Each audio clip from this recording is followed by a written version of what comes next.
আপনারা দেখছেন কে টিভি বাসন্তী, অর্থাৎ মানব সেবা পরিদর্শনী যন্ত্র। আজকের শীর্ষক আলোচনায় আমি আব্দুল মোমেন লস্কর আপনাদের স্বাগতম। উদরাময় বা ডায়রিয়া রোগে হোমিওপ্যাথি ঔষধ কার্বোভেজের ব্যবহার। উদরাময় অজীর্ণতা থেকে উদরাময় সৃষ্টি হয়। বাসি, পচা মাংস, ডিম, মাছ ইত্যাদি খাওয়ার ফলে অজীর্ণতা সৃষ্টি হয়। সেই বদহজমের কারণে প্রচুর পরিমাণে পাতলা দুর্গন্ধযুক্ত মলত্যাগ করে, অথবা প্রচণ্ড গরম থেকে এসেই ঘর্মাবস্থায় স্নান করে যে গর্ভ নিবৃত্তি করে, তার ফলে ডায়রিয়া হতে পারে। অনুরূপ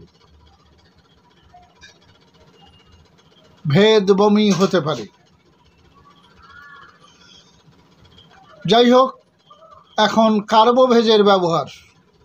কার্বোভেজ দুর্গন্ধযুক্ত, পচা দুর্গন্ধযুক্ত, অনেক করে মলত্যাগ করে, পেট ফাঁপে, পেটটা পুরো ঢাকের মতো হয়ে যায়, পুরো পেট ফেঁপে যায়, সারা শরীর জ্বালা করে, অস্থিরতা তৈরি হয়, পাখার বাতাস চাই। পাখার বাতাস না হলে মোটেই টিকতে পারে না। জীবনী শক্তি যেন অনেক দুর্বল হয়ে গিয়েছে। হাত পাগুলি ঠান্ডা, কিন্তু তবু পাখার বাতাস চাই। পাখার বাতাস ছাড়া যেন তার বাঁচার উপায় নাই। এইটাই যেন তার মনের আশা আকাঙ্ক্ষা তৈরি হয়ে গেছে।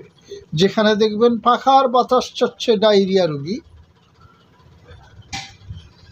তখনই কার্বোভেজের কথা ভাবা উচিত।